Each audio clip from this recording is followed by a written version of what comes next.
कानपुर नाम का एक गांव था, जहां संकट दास नाम का एक लकड़हारा अपनी पत्नी गीता के साथ रहता था। संकट दास की उम्र काफी हो गई थी, लेकिन उसकी कोई औलाद नहीं थी, इसलिए वो अकेले ही नदी किनारे जंगल से लकड़ियां काटने जाता था। लकड़ियां बेचकर संकट दास को जो थोड़े बहुत पैसे मिलते, उन्हीं से इंतजाम हो पाता। नदी पर बहुत से मछुआरे भी मछलियां पकड़ने आते थे। एक दिन संकट दास देखा कि मछुआरों ने अपने जाल में एक जलपरी को पकड़ लिया है। मुझे छोड़ दो, मैं तुम्हारी तरह ही एक इंसान हूँ, बस अंतर सिर्फ इतना है कि पैरों की जगह मेरी पूंछ है। हम तुम्हें नहीं छोड़ेंगे, तुम्हें बाजार में बेचने पर हमें बहुत बड़ी कीमत मिलेगी। मछुआरे जलपरी के सिर पर डंडा मारकर उसे बेहोश कर देते हैं और जलपरी को जाल में ही छोड़कर खाना खाने चले जाते हैं। संकट दास ये सब देख रहा था। संकट दास को जलपरी पर दया आ जाती है। वो चुपके से जलपरी के पास जाता है और जलपरी के मुंह पर पानी के छींटे मारता है। होश में आते ही जलपरी चिल्लाने लगती है, मुझे छोड़ दो, मुझे छोड़ दो, बचाओ। डरो नहीं, मैं मछुआरा नहीं हूँ, मेरा नाम संकट दास है, मैं तुम्हारी मदद करने आया हूँ। संकट दास ने कुल्हाड़ी से जाल काटा। मैं तुम्हारा ये एहसान कभी नहीं भूलूंगी। इसमें एहसान की कोई बात नहीं है, मैंने तो बस इंसानियत के नाते तुम्हारी मदद की है। इतना कहने के बाद संकट दास अपने घर लौट आया।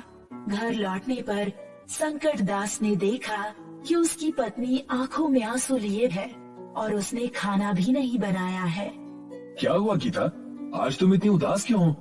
रोजाना तो तुम मेरे लिए खाना बनाकर तैयार रखती थी, आज तो तुमने चूल्हा भी नहीं जलाया है।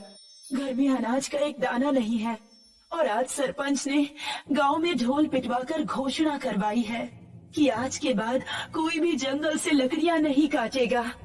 क्या सरकार ने लकड़ियां काटने पर रोक लगा दी है? हाँ, इसीलिए रो रही हूँ मैं।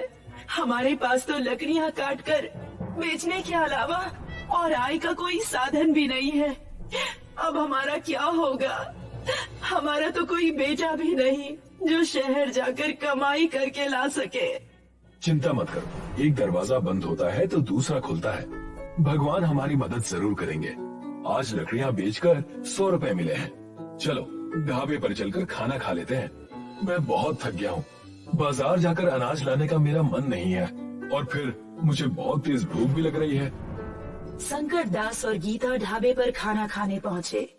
गांव में एक ही ढाबा था जो शेरा और हाथी नाम के दो भाई चलाया करते थे। शेरा भाई, जरा हमारे लिए 2 सादा थाली लगवा दीजिए। ठीक है, लगाता हूँ, आधे घंटे इंतजार करना पड़ेगा।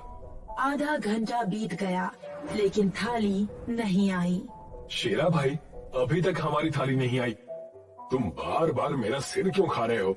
देख नहीं रहे इतनी भीड़ है? लेकिन तुम्ही ने तो कहा था कि आधे घंटे बाद थाली मिल जाएगी। अब हम कभी इस ढाबे पर खाना खाने नहीं आएंगे। गीता ने घर पहुंचकर संकट दास से कहा, हमारे गांव में एक ही ढाबा है, उस पर कितनी भीड़ रहती है और खाना भी अच्छा नहीं मिलता। क्यों ना हम लोग अपना एक ढाबा खोलें? अगर हमारा ढाबा चल निकला तो हमारी अच्छी कमाई हो जाएगी।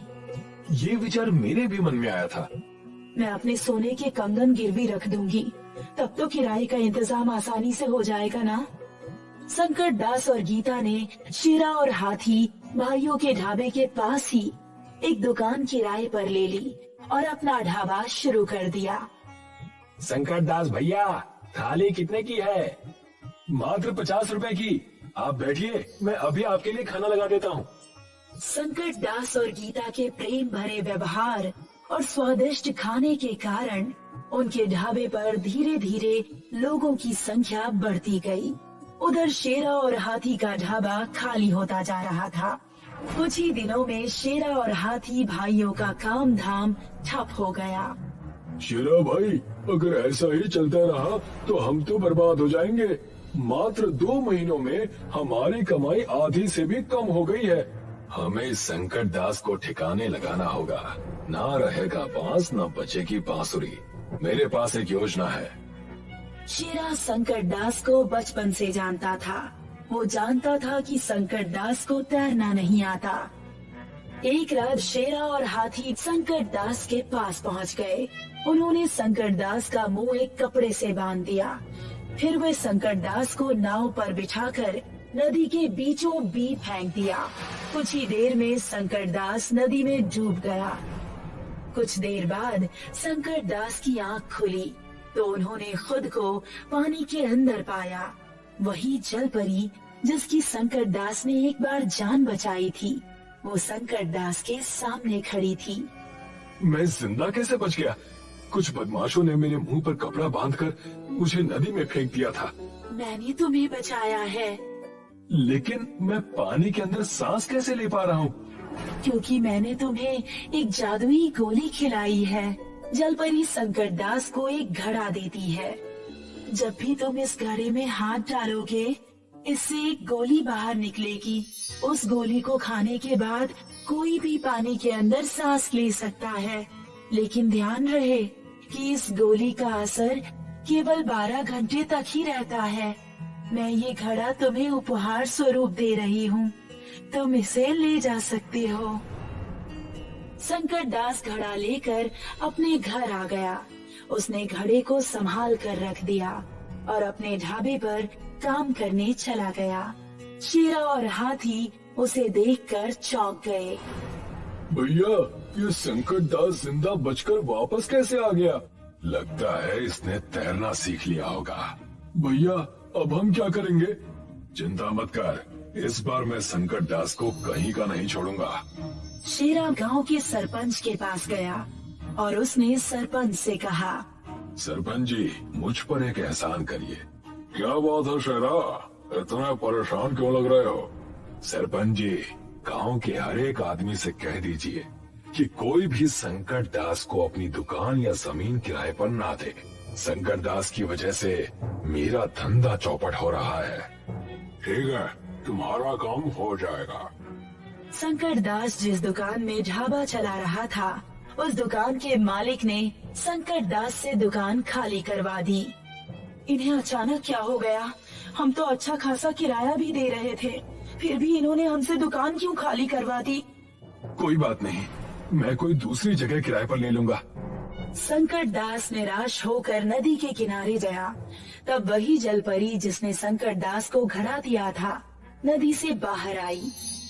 क्या हुआ संकट दास, आज तुम इतने उदास क्यों हो? गांव में कोई अपनी जमीन मुझे किराए पर देने को तैयार नहीं है और मैं अपने घर पर भी ढाबा नहीं खोल सकता क्योंकि मेरा घर मुख्य सड़क पर नहीं है। वहाँ खाना खाने कोई नहीं आएगा। संकट दास ने सारी बात जलपरी को कह सुनाई। तुम नदी के नीचे पाताल लोक में ढाबा खोल लो, उस जमीन पर किसी का अधिकार नहीं है। लेकिन पानी में आग कैसे जल पाएगी और लोग वहाँ सांस कैसे ले पाएंगे?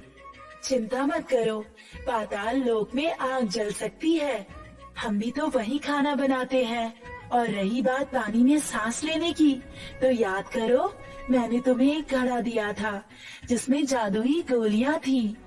हाँ, उस घड़े के बारे में तो मैं भूल ही गया। संकट दास ने नदी के नीचे पाताल लोक में ढाबा खोल दिया और गांव में जगह जगह बैनर लगवा दिए। गांव के लोग पाताल लोक का ढाबा देखने के लिए बहुत उत्सुक हुए। वो सभी नदी के किनारे पहुंच गए। संकट दास ने सभी को मटके से निकालकर एक एक गोली दे दी और कहा, भाइयों और बहनों, इस गोली का असर 12 घंटे तक ही रहता है, इसीलिए 12 घंटे बाद पानी से बाहर जरूर आ जाना। लोगों ने नदी के नीचे जाकर पाताल लोक में संकट दास के ढाबे पर खाना खाया और पाताल लोक में सैर भी की।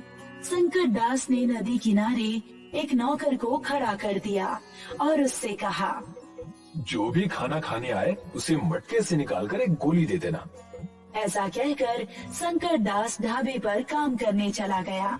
उधर शेरा गुस्से से आग बबूला हो रहा था। पाताल लोक का ढाबा, ये भी संकट दास ने खूब अच्छी चाल चली।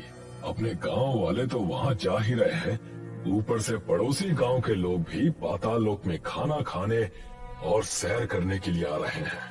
हमारे ढाबे पर तो सन्नाटा छा गया है। भैया, मैं भी संकट दास के ढाबे पर गया था। पाताल लोक की दुनिया बहुत सुंदर है। बहुत सी रंग बिरंगी मछलियाँ देखने को मिलती है वहाँ पर। चुप कर। अगर संकट दास का ढाबा इस गांव में रहा ना, तो हमें इस गांव से बाहर जाकर कहीं और ढाबा लगाना पड़ेगा। शेरा फिर से गांव के सरपंच के पास पहुंच गया और बोला, सरपंच जी, आप संकट दास के ढाबे को नदी के अंदर से हटवाइए। मेरा बहुत नुकसान हो रहा है। माफ करो शेरा, मैं संकट दास को और परेशान नहीं कर सकता।